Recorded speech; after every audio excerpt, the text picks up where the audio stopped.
Jatskar 25.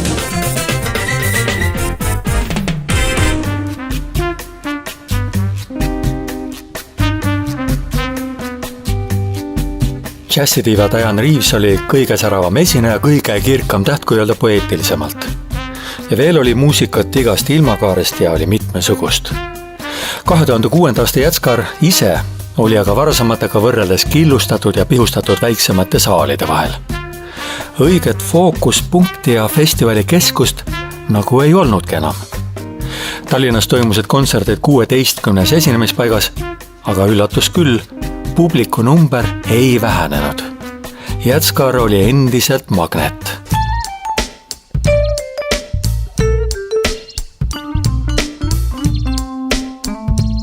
Jatskar 2006. Toimumisaeg 15 kuni 30 aprill.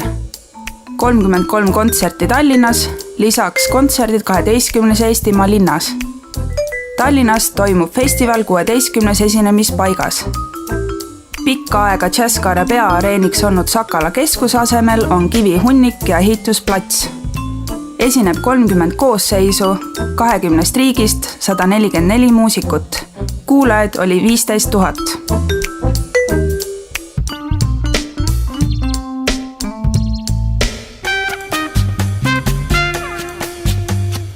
Aasta on 2006.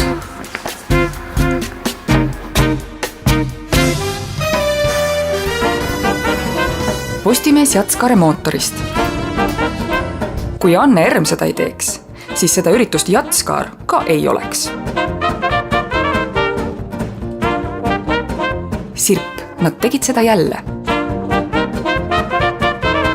17. Jatskare saab kokku võtta nendinguga, et seegi kord tõi festival Eesti kuulajate ette kireva kava tänase džässimaailma tippudest ja nende kõrvale uusi huvitavaid esinejaid, kes alles tõusuteel.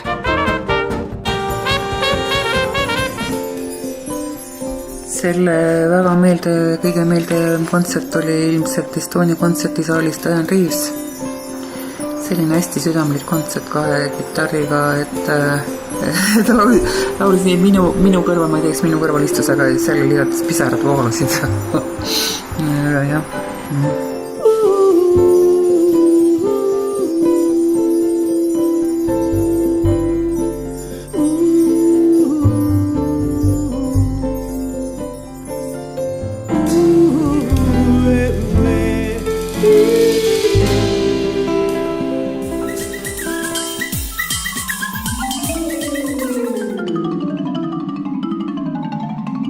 Ja ma ei väsi ka kordamas seda, et Sakala keskus, eks me kõik nutame taga asju, mida enam pole ja see nostalgia, aga Sakala keskus oli need aastad Jatskare, seda võis nimetada täielikult Jatskare koduks.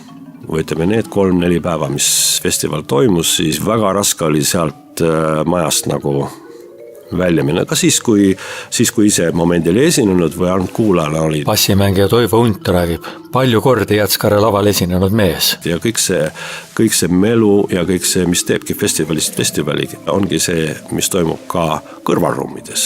Ehk siis kontserdite vaheajal ja kõik need arutelud ja muusikutega suhtlemised, omavahelised suhtlemised ja miks ka mitte uute kontaktide loomist, need on väga olulised olid. Klassikaraadio peatoimetaja Tiia Teder. Publikul oli ka nagu vaba olek, et kõik käisid sisse välja, ei olnud sellist, et ostan pileti ja siis istun kontserdi ära, lähen minema, et Jatskar Sakala keskuses oli ikka tõesti kohtumispaik, et seal nägi tuttavaid ja nägi teisi muusikuid.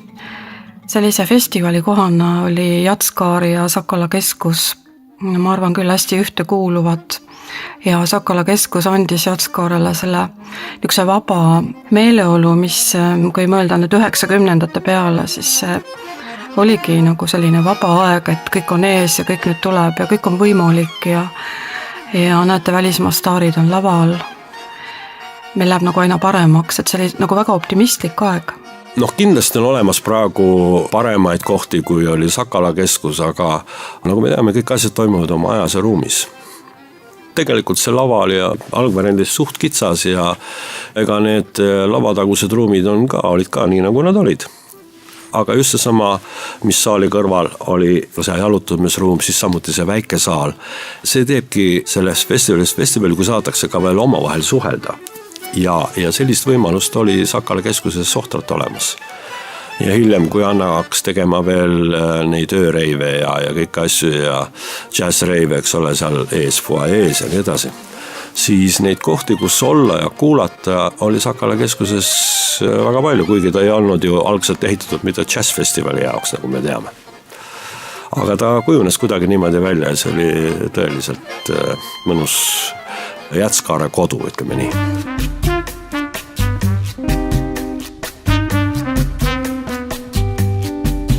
Kui Sakala keskust hakati lammutama ja ümber ehitama, siis oli ju üks peamine jutt, mida räägiti, et see on parteimaja ja see on selline häbitu koht, kus toimusid parteikongressid. Aga ma arvan, et paljude inimeste jaoks, kellel kunagi ei olnud asja parteikongressidega, oli see hoopis Jätskaare toimumispaik. Vist kõik 90-ndate Jätskaared olid suurel määral seotud Sakala keskusega. See festivali melu oli, ma arvan, unikaalne, ma ei usu, et praegu midagi sellist toimub, vähemalt Eestimaal, kus katuse all toimuks selline mõnus õhkkond ja tegevus ja tunde ja päevi vältav festival. Jätskaare parimatel päevadel Sakala keskuses oli kontserte palju, nad olid mitmes saalis, vahepeal oli ka foajees üritusi, ja meiegi raadiost võtsime ette sellised pikad maratonid, meil olid mitmekondserdilised ülekanded ja lindistused, nii et raadiobuss seisis Sakala keskuses ikka mitu päeva. Süda nüüd küll ei hõisanud. See maja oli kontserdikohana minu meelest üldse mitte halb. Vähemasti mulle tundub, et Jätskaare festival, tal oli ju mitu saali, kus mängida. Erinevaid kavasid sai panna erinevatesse kohtadesse. Minu meelest sellega tuldi üsna edukalt enamasti toime. Kui välja arvata need väga varased Jätskaare aastad, kus suures saalis ja väikseski ja tegelikult üleüldse kontserdisaalides, kuhu piletiraha küsiti, oli nagu rahvast võredalt. Kui nagu nendest aastatest edasi läheme mõne jao, siis minu meelest festival käis selle Sakala kompleksiga minu arvates hästi ümber. Seda ma ütlen kuulaja seisukohalt.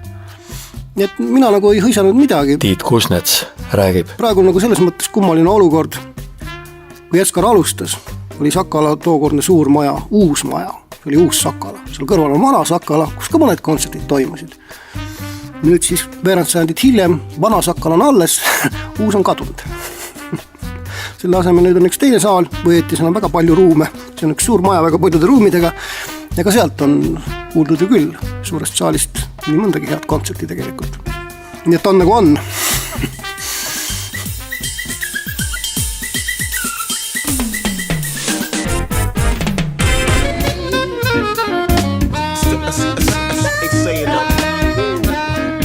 Aga siin oli see imelapse staatuses olnud Itaalia saksofonist, keda siis Wynton Marsalis oma juures seal kodus hoidis ja õpetas ja Francesco Cafiso. Mis ta siis võis olla, mingi 17 või 16 või kui ta siin Estonia kontsertsaalis oli. Valter Raekäärg on väga ilus pilt tehtud sellest veel ja siis ma nii väga lootsin, et siia nüüd tuleb nagu ka noori kuulama, aga ei tulnud. See oli mingi pool saalid oli ka väga päevasel ajal. Väga raske on väga päevasel ajal. I know this game we play this sweet betray. Kusjuures siin see esimest korda Solveig Lettahel oma slow motioniga, see oli välja müüdud Draamateater küll, see oli hästi. Suurepärane Iisraeli löökpilli ansambel Paremat on raske tahta. Bergadu, et ma siis sealt kuskilt hakkasin neid Iisraeli ansambleid tooma.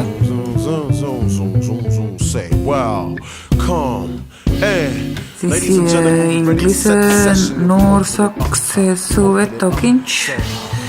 Ilmselt ta ikkagi ei olnud väga klubimuusika, et Tampere Jazz Happeningil sai teda kuuldud. Ja kiidetud ta oli, aga ma tagantjärele tark olles oleks ta pannud kuskile teise kohta.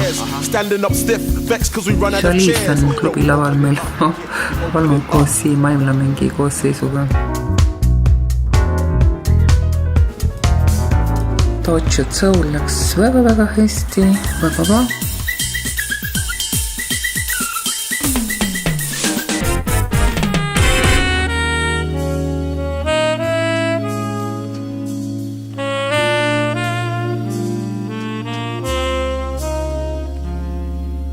Raivo Tafenau oli selle Jätskare ajaks avastanud Hammond oreli sooja kõla. See oli tema manifest, soojusega muusika. No tähendab, kui nüüd lahata lahti see sõna soe, kui inimesed nagu õpiksid selle peale või viitsiksid selle peale mõelda, mis see tegelikult see sõna endast sisaldab, et mis igas eluvaldkonnas tegelikult, mis on inimsuhted. Inimsuhted on alati soojad, eks ole. Ja muidugi, ütleme, kui rääkida muusikast, siis on olemas ka väga karget ja külma muusikat, aga ma ise nagu arvan, et mina olen selle sooja muusika esindaja.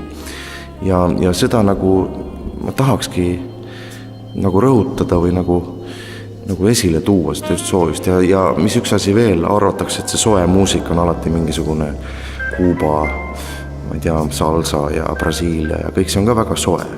Aga soe muusika on ka selline, mis on võib-olla väga rahulik ja väga mõnus, aga teeb hinge soojaks.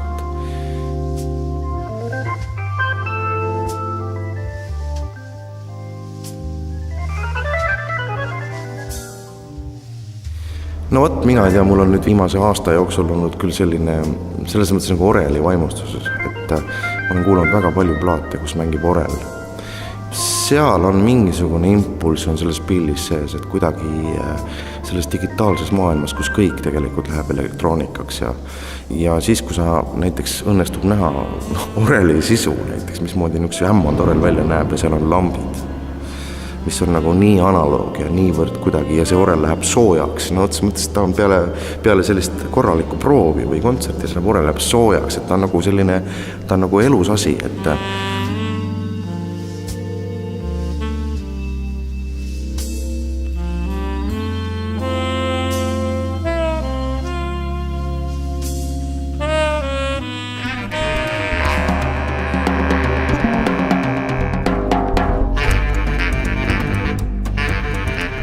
üks tõsine ja kõva prantsuse džäss oli see Sclavis Portal. Sclavid olen Grenoble'i festivalil kuulnud ja mitmel pool mujal ka, et ta nagu oskab suurepäraselt üles ehitada seda dramaturgiat, nii et sa usud, mida nad teevad ja see tõesti tol korral oli tal seal Grenoble'is mingi revolutsiooniline projekt ja parajasti oli seal streik ja demonstratsioon. Need läksid nagu väga hästi kokku siis tol korral, aga siin, et saada kaks väga head mängijat ühe korraga, Michel Portal ja kui ta lõpuks oma pisikese bandoneoni välja võttis, siis sulas süda kõigil. Ja kas polnud mitte nõnda, et mõnigi kontsert toimus ka Salme kultuurikeskuse saalis ja Portaal konkreetselt. Et aeg-ajalt on kasutatud kontserdikohti, kuhu väga tihti ei satu, vähemalt mina mitte tallinlasena. Ja enamasti on nendest kohtadest üsna head muljed, mulle tundub nii. Sest tollalgi kontserdil publik oli selle täiesti üles leidnud, selle kontserdikoha publikut täiesti oli ja mina võisin mõelda, et viimati käisin ma ilmselt tolles saalis kunsti nautimas hoopis eelmisel sajandil kuulates noosuteatri etendusi ja vaadates samast saalist vistesti.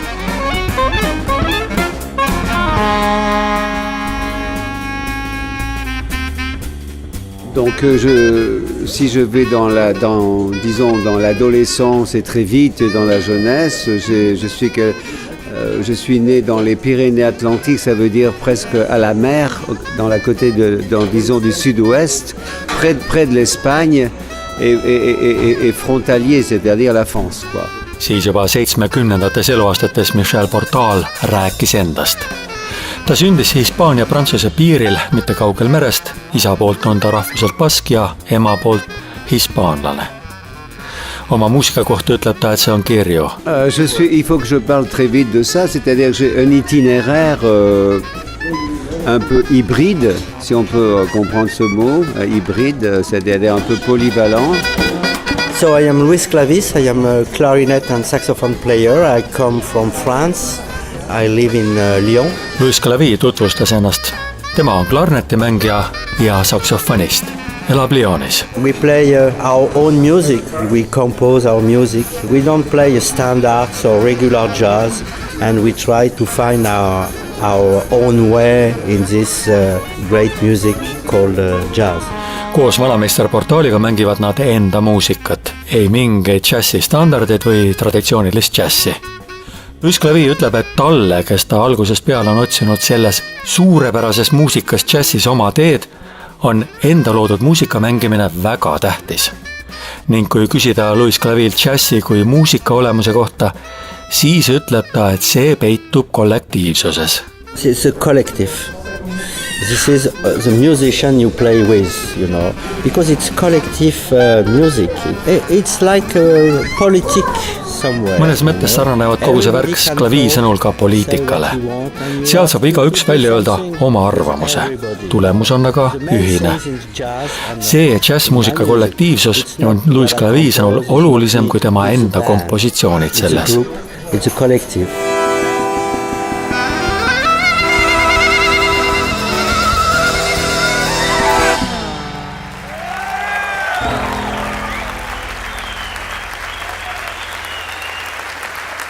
Merci pour Luis Clavis, Jean-Paul Célera, Éric Champard, Michel Portal. Merci.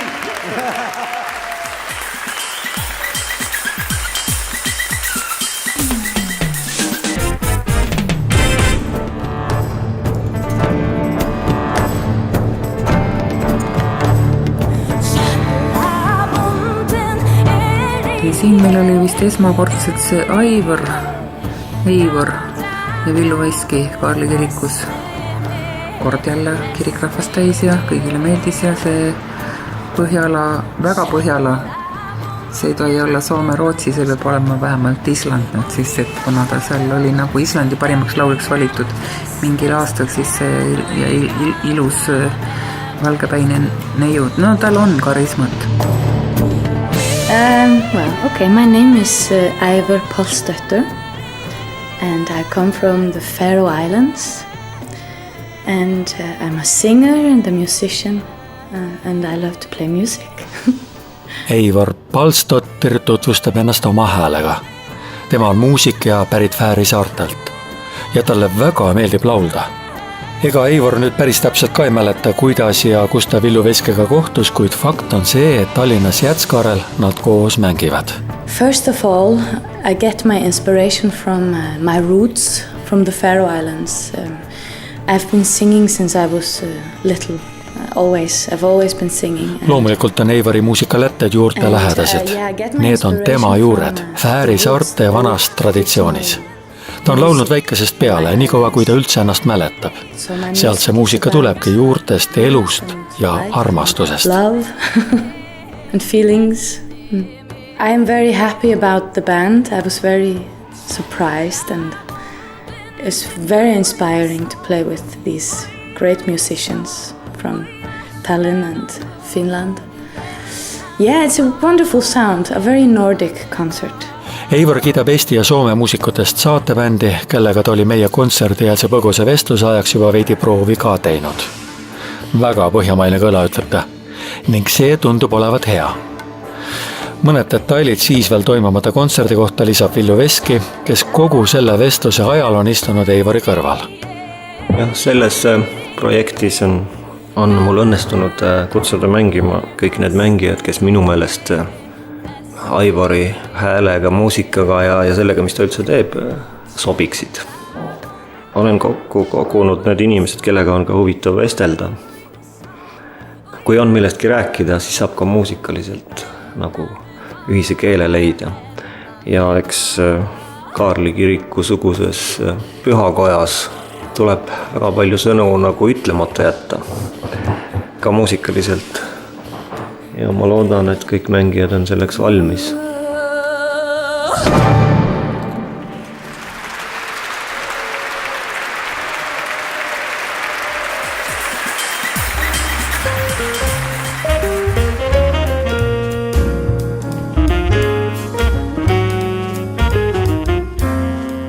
vägevad esinejad ja tore muusika.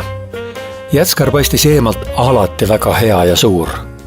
Ning 2006 oli juba see aasta, mil Valtar Ojakäär korra telefoni torusse poetas kõva sõna rubriike kuuluva kiituse, et Anne Erm on see kange mutt, kes... Ma võib-olla võin ainult ühe lausega ütelda seda, et Anne Erm on see kange mutt, kes Eesti džässi madalseisust välja tõi. Taastas ju õieti meie selle, ma ei salli seda sõna traditsioon, aga tõi uuesti au sisse Tallinna džässifestivalid. Ja praegu on siis teinud rahvusvahelised tähelepanuga Jats Kaare. No siis tuleb härjal sarvist haarata ja lihtsalt tegema hakata. See on Katke samal aastal Anne Ermiga tehtud intervjuust. Seal räägib ta, mismoodi ta seda festivali ikkagi teeb. Küll see kogemustega tuleb, et tihtipeale pöördutakse Jats Kaare poole, et kuidas te ennast turundate ja kuidas te ennast majandate ja meil on isegi nagu raske öelda, et see on kõik nagu tulnud loomulikul teel ja kogemustega, et keegi ei ole meid õpetanud ja me ei ole isegi käinud mingitel koolitustel ekstra. Seda oleks kahtlemata ka vaja, aga aega on lihtsalt nii vähe, et meie naiskond on nii väike, et kolmekesi teha 100 kontserti ega ei ole väga lihtne.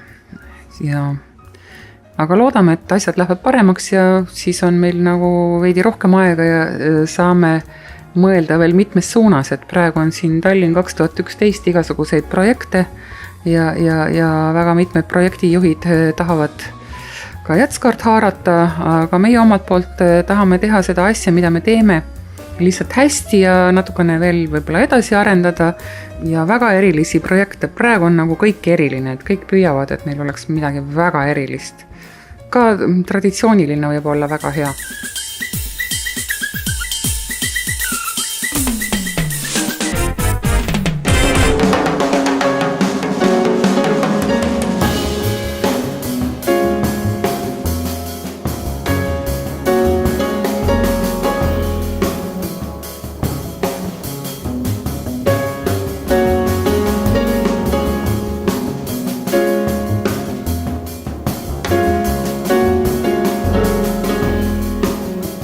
Üks Jatskar 2006 peaesinejaid, kelle nimi oli festivalipäevadel linna täitnud posteritel kirjutatud suurte tähtedega, oli Ameerika trio Bad Plus.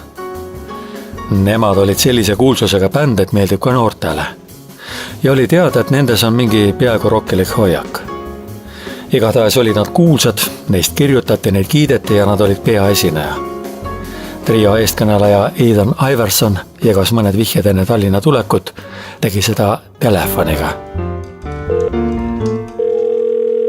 We're very proud of the music that we play. And if it's controversial, I think it's something else to be proud of because Bad Plus on uhke muusika üle, mida nad mängivad. Ja kui nendes kiputakse rõhutama vastuolulisust, siis võiks keegi teine ka veel uhkust tunda, sest muusika, mis grupi liikmetele kuulata meeldib, on just nimelt selline. Teiste oma, Stravinsky, Ornette Coleman, John Coltrane ja veel suur hulk. The Bad Plus is a jazz trio that has influences that include rock, electronica and classical music. Ethan Iverson ütleb sõnu selgelt välja hääldades ja rõhutades, et Bad Plus on jazz trio, mille muusikas on mõjutusi ka rockist, elektroonikast ja klassikalisest muusikast. Ning muuhulgas lisab Iverson, et ärgu öelda kui nende kohta grupp või ansambel. Ei, nemad on bänd. Okei, aga kas on nendes ehk veel midagi erilist? We don't take ourselves too seriously. But at the same time, we're very serious about our craft. It's not satire, not jokey. It's more like truly surreal. Kui lühidalt kokku võtta Bad Plusi pianisti Ethan Iversoni selgitust, siis ei võta nad ennast ülemäära tõsiselt. Aga tegemist ei ole ka naljatlemise või satiiriga, vaid hoopis sürreaalse tunnetusega. Nad on pärit Ameerika keskläänest. Seal on karm olelusvõitlus muuhulgas sünnitanud ka vendade Cohenite või David Lynchi filmides tuttava õhustiku ja esteetika. Selle allhoovus on süngevõitu veider huumor, mis on ka Bad Plusi muusika üks tugevamaid mõjutajaid.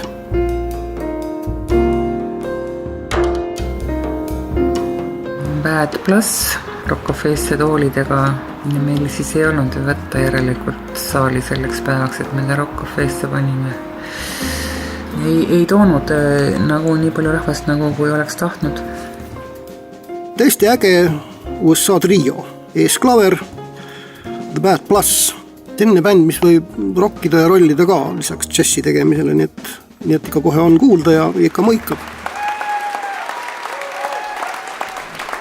Dave King, Reed Anderson. I'm Ethan, we are The Bad Plus. Thank you very much. Have a great night.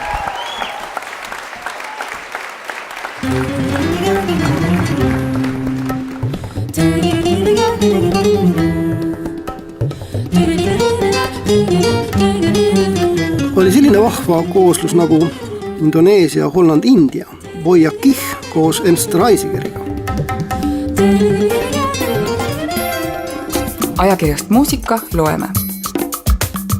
Väga suuri pettumusi Jatskaar ei valmistanudki. Väheütlev oli Boya Kih, millel olid kõik eeldused kujuneda festivali eksootika osakonna pärliks, kuid mis siiski tugevat tervikut ei moodustanud.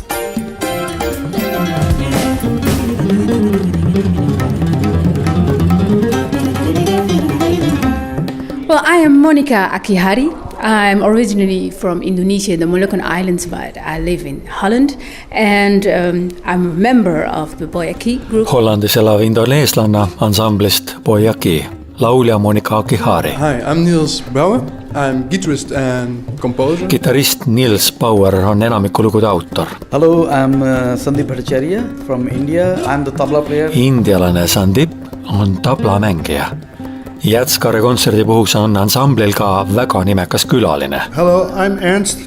I play the cello. That's a big violin and I love it. Ernst on tegelikult Ernst Reisiger ja oma cellot nimetab ta pisikeseks viioliks, mis peale tuli see kaasmuusikute naarupahvak, mida kuulsite.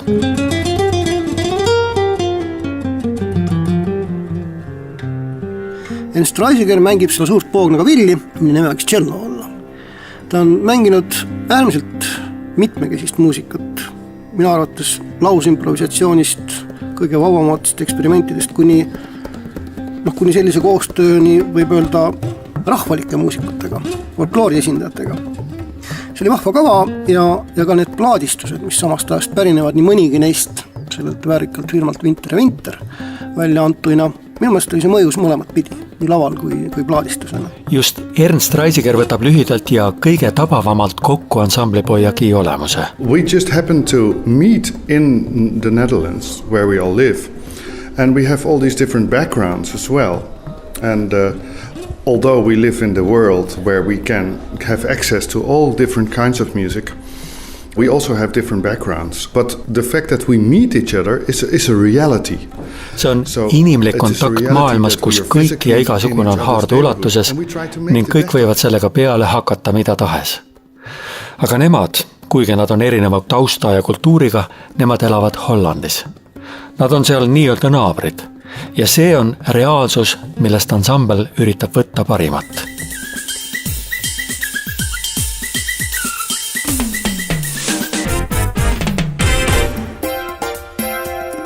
Eesti Päevaleht palub Vinicius Cantuaria saata pensionile.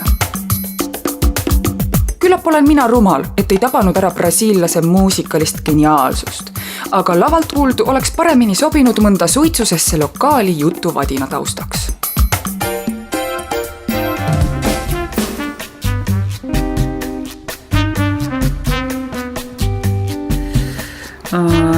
Vinicius Cantuaria just 2 päeva tagasi mulle helistati, kas te ei taha Vinicius Cantuaria? On just sellel ajal siin, mul ei ole enam kuskile panna.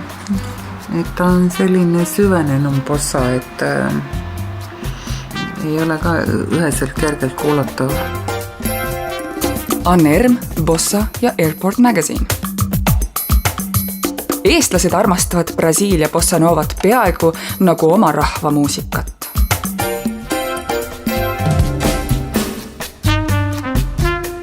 I'm Vinicius Cantuaria, I'm from Brazil. I'm born in Amazonas in the rainforest. Vinicius on sündinud Amazonase vihmametsades. People ask me, define your music. My music is like a big white wall. you know, and some people come with different colors, red, blue. Vinicius Cantuaria kirjeldab oma muusikat kui suurt valget tühja seina, kuhu erinevad inimesed, need on tema koostööpartnerid, lisavad oma värvid. See muusika on avatud erinevatele kogemustele, erisugustele kaasmängijatele ja mõtlejatele. Ja rütm on tähtis. Vinicius ütleb, et kui talle surutaks püstol meele kohale ja pandaks elu küsimusena valiku ette, kas rütm või harmoonia, siis ta valiks enda sõnul kindlalt rütmi. Rhythm is so important for me. If I have to choose just one, okay, I want to kill you, I have to choose now, rhythm or harmony, I think I'm goes to rhythm. Ja see rütm on samba rütm. Kuidas saaks ilma selleta? The samba from the Rio de Janeiro, not from Bahia, the Rio de Janeiro, the old Brazilian samba.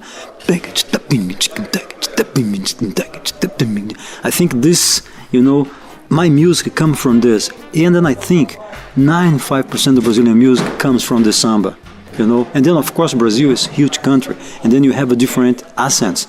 The samba, the Rio, in Bahia,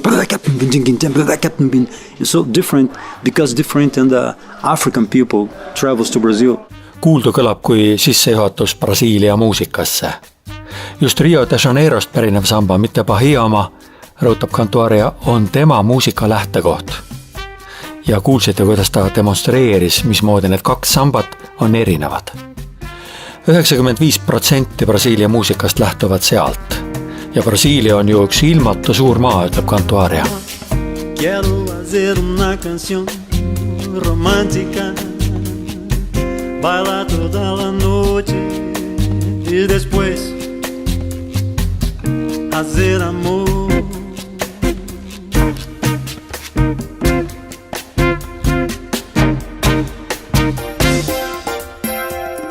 Berguer imetles Postimehes Cantuaria geeniust. Cantuarial on eriline dramaatiline anne. Ta oskas esinemise käigus oma malbel moel pinget säilitada, infot tagasi hoida ja edasi lükata, nii et üsnagi pikkadesse live-kompositsioonidesse jagus aina vaheldust. Eesti Päevalehe toimetaja leidis Jatskaarelt rõõmu ja rahu. Igal kevadel, kui taas on võimalik pääseda paremasse maailma, helide maailma, haarab mind rõõmus elevus. Tänavu käis meie pere kokku 12 Jatskaare kontserdil ning nüüd oleme iseenda ja maailmaga palju rohkem rahul. Aasta 2006. Kuulsite 17. saadet sarjast Jatskaar 25.